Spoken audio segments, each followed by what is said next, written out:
안녕하세요. 오늘부터 신신명에 대한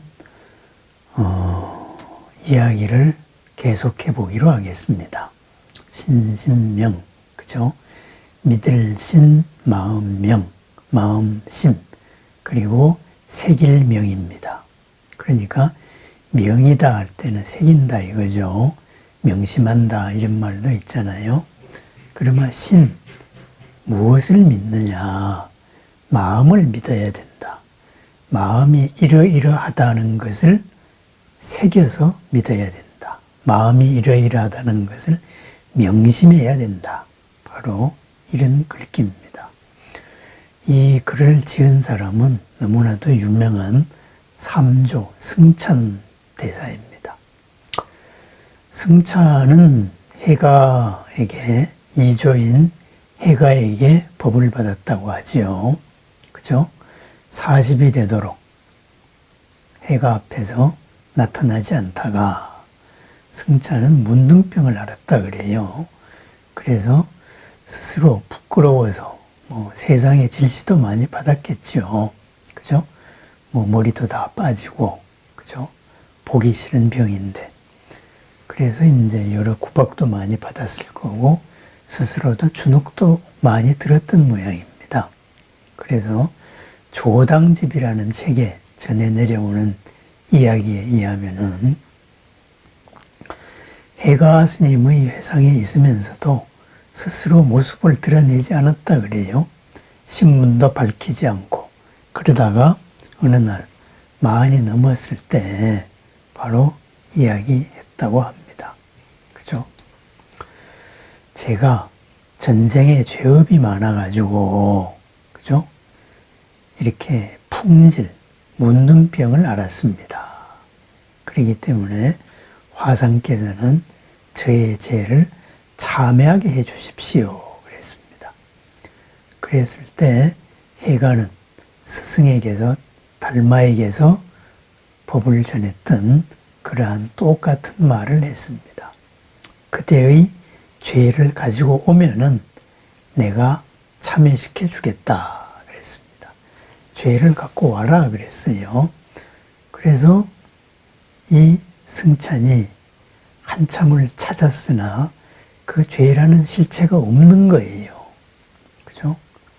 내 스스로 죄가 있다고 생각이 왔는데 그걸 찾을 수가 없었습니다. 그래서 찾아도 찾을 수가 없습니다. 그랬으니까 이미 그대를 참회하여 마쳤다.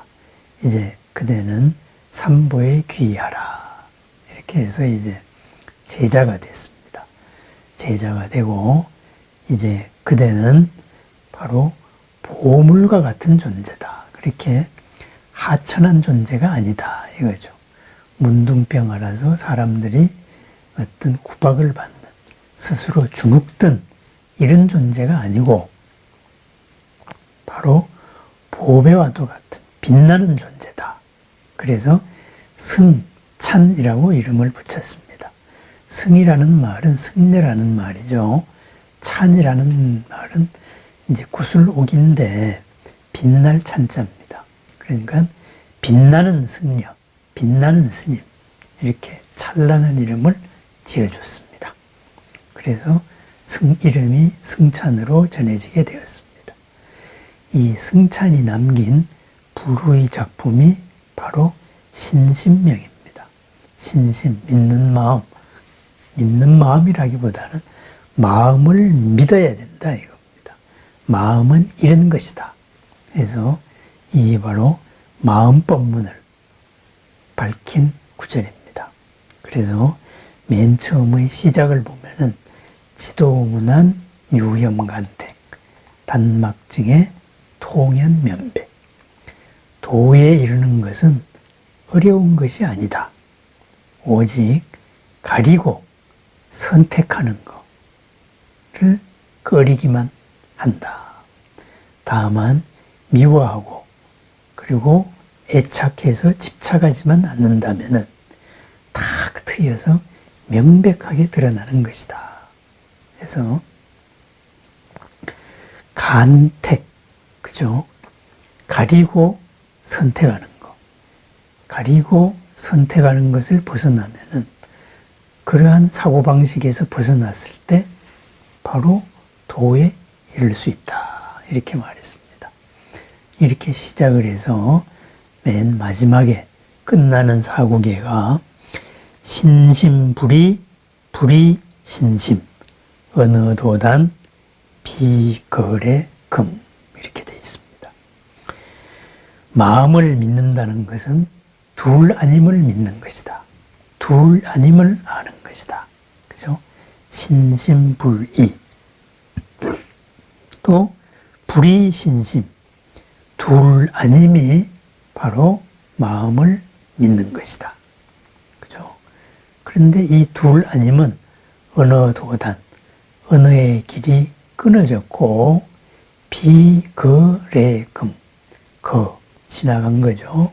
과거와 올거, 미래, 그리고 지금 이런 과거, 미래, 현재 이것이 아니다.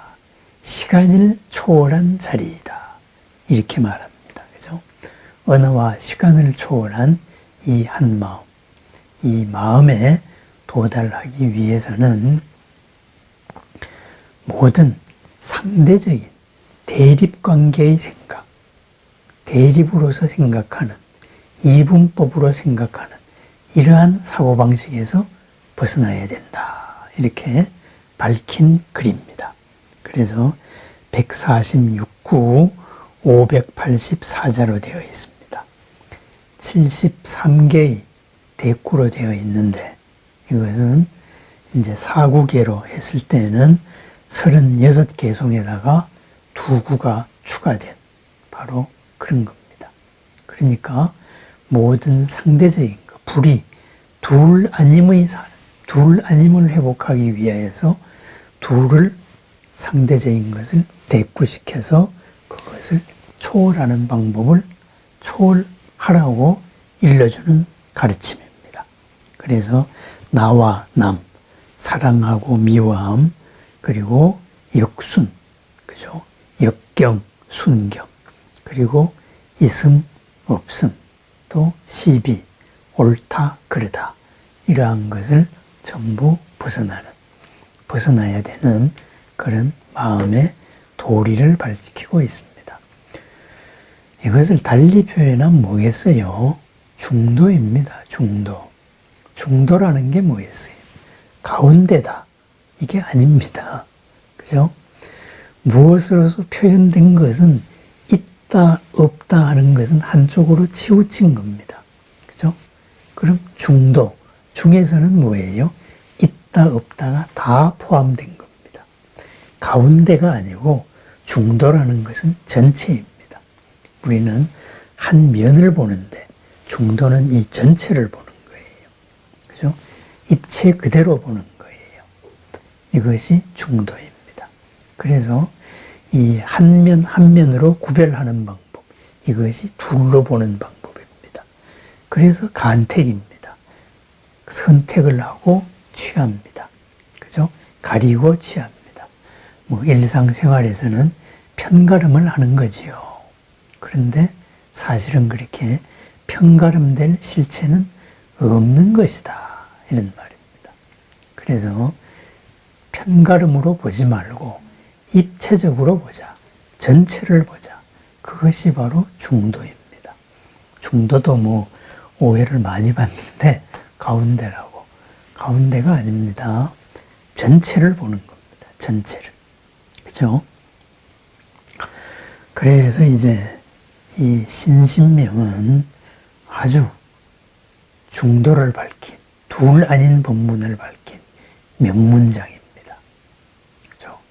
그래서 이제 이 신신명을 통해서 하나 우리 생활에서의 여러 가지 가르침, 여러 가지 경우에 대해서 한번 응용을 해보는 그런 시간을 가지려고 합니다.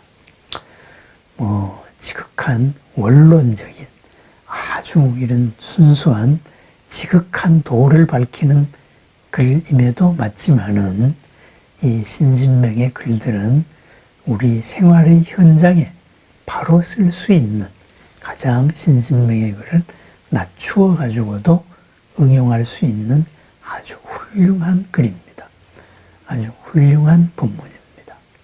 우리가 신신명으로서 살아가는, 둘로 구분하는 것으로서 살아가는, 편가름을 강요하고 살아가는 이러한 삶을 벗어나서 전체로서, 중심으로서 전체를 껴안고 누구와도 어울리고 누구와도 행복할 수 있는 사고방식, 그러한 생각방식, 삶의 방식을 찾아가는 가르침으로 받아들이면 되겠습니다.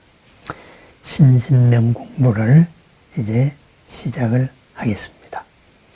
우리가 나날의 삶이 대립된 그런 삶이 아니라 적이 있어야 내가 인정을 받는 이런 삶이 아니고 나와 남이 더불어 하나로서 살아가는 그런 둘 아닌 삶을 위한 삶을, 그 삶의 보람을 살았으면 좋겠습니다. 그것이 바로 부처님의 가르침입니다. 중도로서 모든 것을 이루어 나가고 모든 행복을 찾고 모든 걸림을 벗어나는 그런 하루를 축원드립니다. 네, 감사합니다.